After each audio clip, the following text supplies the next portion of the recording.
Հունվարի 26-ին Ստրասբուրգում մեկնարկեց Եվրոպայի խորհրդի խորհրդարանական վեհաժողովի ձմեռային նստաշրջանը, որին մասնակցեցին ազգային ժողովի պատգամավորները կառույցում մեր երկրի պատվիրակության ղեկավար Ռուբեն Ռուբինյանի գլխավորությամբ։ Հունվարյան նստաշրջանում Հայաստանին անցած քվոտայով Ռուբեն Ռուբինյանն ընտրվեց Եվրոպայի խորհրդի խորհրդարանական վեհաժողովի փոխնախագահ։ Տասնամյակների պատմություն ունեցող կառույցում տարին մեզ համար հոբելյանական է այս տարի լրանում է Եվրոպայի խորհրդի խորհրդարանական վեհաժողովին Հայաստանի անդամակցության 25-ամյակը։ Այդ շրջանակում հատուկ հյուրի կարգավիճակում վեհաժողովականներին ելույթով դիմեց մեր երկրի արտաքին գործերի նախարարը։ Հայաստանի անդամակցությունից ի վեր Եվրոպայի խորհուրդը նշանակալի դեր է խաղացել ժողովրդավարական արժեքների նկատմամբ հույսի սնուցման գործում, շեշտել է Արարատ Միրզոյանը։ Եվրոպական այս բարձր ամբիոնից արտաքին գործերի նախարարը փոխանցեց մեր երկրի ձգտումներն ու փաստեց, որ Հայաստանը կատարել է հստակ եւ գիտակցված ընտրություն հօգուտ խաղաղության։ Եվրոպական քաղաքական հարթակում աշխարհում ընթացող գործընթացներն էին, օրակարգից անմասն չէին Հայաստանում ընթացող զարգացումները։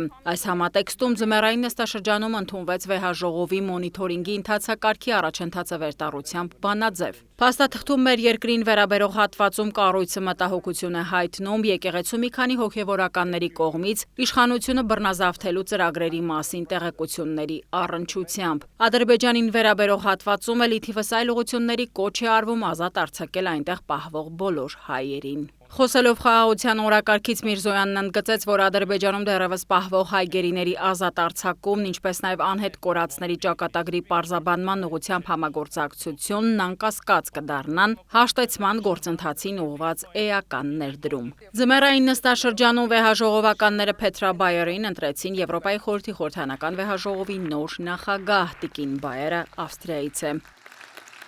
Լիագումարում քննարկվեցին եւ քվեարկվեցին մի շարք արդիական խնդիրներին առնչվող զեկույցներ։ Կառույցը 98 կողմ 14 դեմ ձայներով ընդունեց նաև մեր երկիրը ներկայացնող падգամավոր Սոնա Ղազարյանի զեկույցը ժողովրդավարությունների ամրապնդումը երիտասարդների միջոցով մասնակցությունից մինչև համատեղ պատասխանատվություն։ Այս վերնագիրն է կրում փաստաթուղթը։ Հեղինակման մեկնարկը տրվել է մի քանի տարի առաջ, երբ որ հանձնաժողովում քննարկման արդյունքում ծնվեց նման զեկույց ունենալու անհրաժեշտությունը, եւ ես հայտ ներկայացրեցի այն հեղինակելու Փարիզում մի քանի անգամ լսումներ եմ կազմակերպել եվրոպական ՀԿ-ների մասնակցությամբ եւ ԵԽ-ի կառույցների մասնակցությամբ եւ քարտուղարության աջակցությամբ գրվել է այս զեկույցը, որի թիրախն էր երիտասարդությունների ակտիվ քաղաքական մասնակցության խթանը։ Այսինքն երիտասարդներին ոչ թե ներգրավել արդեն իսկ գրված ռազմավարությունների շուրջ դիրքորոշում հայտնելու համար վերջնական փուլում, այլ դրանք գրելու ընթացքում։ Նշենք, որ Սոնա Ղազարյանը Եվրոպայի խորհրդի խորհրդարանական վեհաժողովում ընտրվեց երիտասարդության եւ ապագայի հասարակության ենթահանձնաժողովի նախագահ եւ ԱԼԴԵ քաղաքական ուժի փոխնախագահ։ Մեծ պատասխանատվություն է ինձ համար եւ նաեւ հնարավորություն Հայաստանի Հանրապետության վերաբերյալ հարցերը նաեւ քննարկելի դարձնել քաղաքական խմբում, քաղաքական խմբի բյուրոյում եւ այսպիսով նպաստել հայանպաստ միջավայրի ձևավորմանը նաեւ ներ խմբային քննարկումներում, թերևս պետք է բայց նաեւ նշեմ, որ ԱԼԴԵ քաղաքական խումբը Հայաստանի վերաբերյալ բոլոր բանաձևերի քննարկման ընթացքում